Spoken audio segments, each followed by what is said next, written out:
హిందూ దేవాలయం అనగానే మనందరికీ ఏం గుర్తొస్తుంది? ఆ పూజలు, ప్రార్థనలు, అద్భుతమైన శిల్పకళ ఇవే కదా? అవును. కానీ అసలు విషయమేంటంటే, వీటి వెనకాల ఒక అద్భుతమైన పురాతన విజ్ఞానం దాగి ఉందని కొన్ని ఆధారాలు గట్టిగా చెప్తున్నాయి. ఈ విశ్లేషణలో మనం దేవాలయాలను కేవలం పూజలు చేసే ప్రదేశాలుగా కాకుండా, వాటిని శక్తివంతమైన వ్యవస్థలుగా ఎలా వర్ణించారో లోతుగా పరిశీలిద్దాం. ఒక్క నిమిషం ఈ ప్రశ్న గురించి ఆలోచిద్దాం.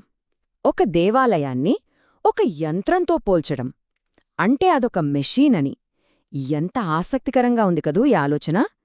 సరే, ఈ ఆలోచననే మన పరిశీలనకు పునాదిగా తీసుకుని ముందుకు వెళ్దాం. మన ఈ ప్రయాణంలో మొదటి భాగానికి వచ్చేశాం. ఇక్కడ మనం దేవాలయం యొక్క గుండెలాంటి మూలవిరాటు గురించి తెలుసుకోబోతున్నాం. సాధారణంగా మనం గుడికి వెళ్ళినప్పుడు విగ్రహాన్ని ఒక అందమైన శిల్పంగా చూస్తాం.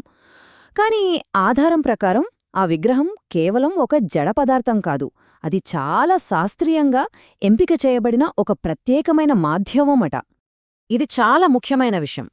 ఆ విగ్రహాన్ని ఏ రాయితో పడితే ఆ రాయితో చెక్కరు, ఒక ప్రత్యేకమైన రాయితో తయారు చేస్తారు. అంతేకాదు, అందులో చాలా రకాల లోహాలు, ఖనిజాలు కూడా ఉంటాయట. మరి ఎందుకిలా చేశారంటే, దానికొక కారణముంది. ఆ రాయికి ధ్వని తరంగాలను తిరిగి వెనక్కి పంపే అంటే పరావర్తనం చెందించే అద్భుతమైన శక్తి ఉందని ఆధారం చెబుతోంది. సో ఇది యాదృచ్ఛికంగాదు, ఒక పక్కా సైంటిఫిక్ ప్లానింగ్ అన్నమాట.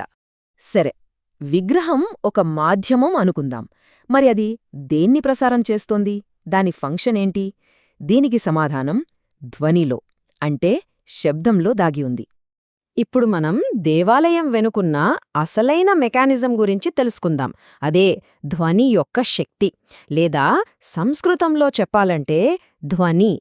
దీన్ని అర్థం చేసుకోవాలంటే మనకు ముందు ప్రతిధ్వని అనే కాన్సెప్ట్ తెలియాలి. ఇంగ్లీష్లో దీన్నే రివర్బరేషన్ అంటారు. అంటే ఒక శబ్దం మొదలైన తర్వాత ఆగిపోయినా కూడా ఆ సౌండ్ వేవ్స్ గోడలకు తగిలి మళ్ళీ మళ్ళీ వెనక్కి రావడం వల్ల ఆ సౌండ్ అక్కడే కాసేపు ఉంటుంది కదా. సరిగ్గా అదే. చూడండి, ఈ ప్రాసెస్ ఎంత సింపుల్గా ఇంకా ఎంత పవర్ఫుల్గా ఉందో. ఫస్ట్ మంత్రాలను నిరంతరాయంగా జపిస్తారు. ఆ సౌండ్ వేవ్స్ కిటికీలు లేని చిన్న గర్భగుడిలోకి వెళ్తాయి.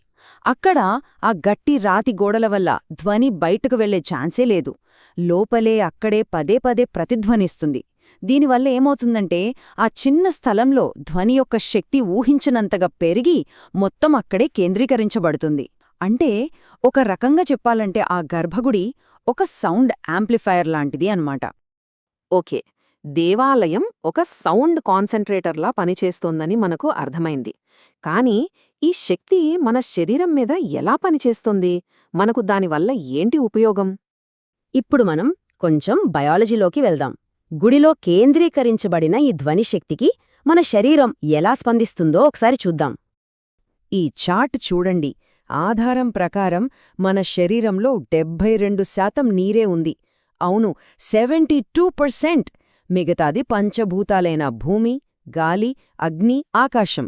కాని ఇక్కడ మనం గుర్తుపెట్టుకోవాల్సింది ఆ 72% నీరే. సైన్స్ ప్రకారం ధ్వనికి నీటిపై చాలా ప్రభావం ఉంటుంది. దీన్నే సైమాటిక్స్ అని పిలుస్తారు. అంటే సౌండ్ వైబ్రేషన్స్ నీటి ఉపరితలంపై చాలా అందమైన, క్లిష్టమైన జ్యామితీయ నమూనాలను సృష్టిస్తాయి.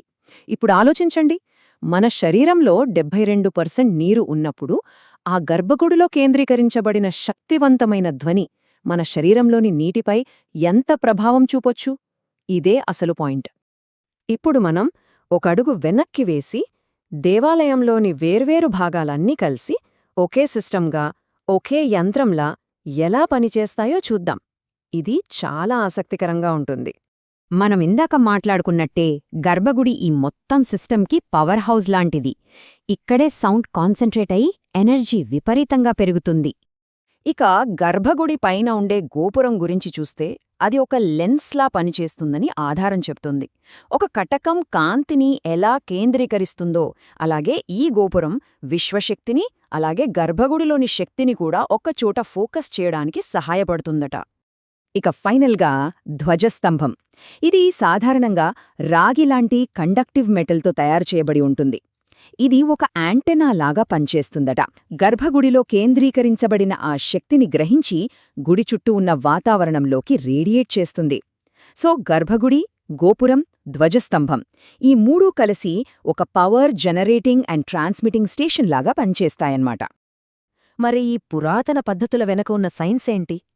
ఆధునిక విజ్ఞానానికి ఈ నమ్మకాలకు ఏమైనా సంబంధం ఉందా? ఈ ఆధారం ఆ రెండింటినీ ఎలా కలుపుతుందో చూద్దాం రండి. మన నాడీ వ్యవస్థలో అంటే నర్వస్ సిస్టంలో రెండు ముఖ్యమైన భాగాలున్నాయి.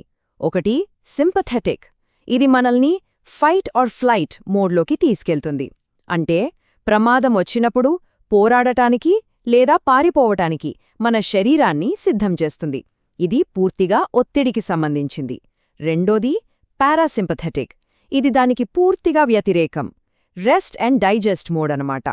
మనల్ని ప్రశాంతపరిచి శరీరం రిలాక్స్ అవటానికి సహాయపడుతుంది. ఇక్కడే అసలు విషయముంది. ఆధారం ప్రకారం దేవాలయాల్లో జపించే కొన్ని నిర్దిష్ట మంత్రాల వైబ్రేషన్స్ నేరుగా మన పారాసింపథెటిక్ నాడీ వ్యవస్థను యాక్టివేట్ చేస్తాయట. దాని ఫలితంగా మన శరీరం, మనసు ఒక లోతైన ప్రశాంత స్థితికి చేరుకుంటాయి. అంటే ఆ ధ్వని మనల్ని స్ట్రెస్ మోడ్ నుండి రెస్ట్ మోడ్లోకి తీసుకువెళ్తుందన్నమాట. ఈ వాదనలకు సైంటిఫిక్ ప్రూఫ్ ఉందా అని అడిగితే, న్యూరోసైంటిస్టులు ఈఈజీ వంటి పరికరాలను ఉపయోగించి కొన్ని పరిశోధనలు చేసినట్టు ఆధారం ప్రస్తావిస్తోంది.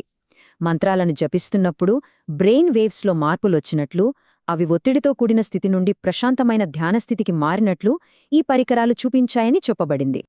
సరే, ఇదంతా బానే ఉంది. మరి ఈ మొత్తం జ్ఞానంపై ఆధారం యొక్క చివరి మాట ఏమిటో చూద్దాం. చివరిగా ఆధారం వాదించేది ఒక్కటే: మనం దేవాలయాల గురించి చూస్తున్నది, వింటున్నది ఏదీ మూఢనమ్మకం కాదు.